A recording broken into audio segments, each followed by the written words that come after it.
ஒருவர் உண்மையுள்ளவராய் இருக்கும் பொழுது பல போராட்டங்களும் சோதனைகளும் ஏற்படுவதை நாம் உலகில் காண்கிறோம்.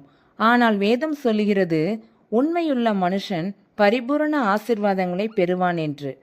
அது எப்படி என்றால், தேவனிடம் எல்லா நன்மைகளும், எல்லா மேன்மைகளும், எல்லா வரங்களும், எல்லா வல்லமைகளும் பரிபூரணமாய் உண்டு. இவற்றை தருவதற்கு தேவன் நம்மிடம் எதிர்பார்ப்பது ஒன்று மட்டுமே, அதுதான் உண்மை. வேதத்தில் தானியேலை பாருங்கள்.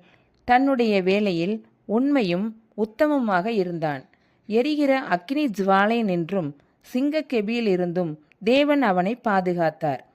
தானியேல் குற்றமில்லாதவன் என்றும் தேவன் அவனோடு இருக்கிறார் என்றும் அறிந்த ராஜா அவனை அதிபதியாக உயர்த்தினார்.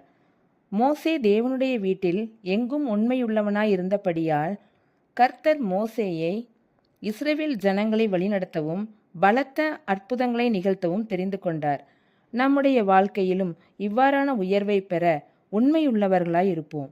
தேவன் தரும் பரிபூரண ஆசீர்வாதங்களை பெற்றுக்கொள்வோம்.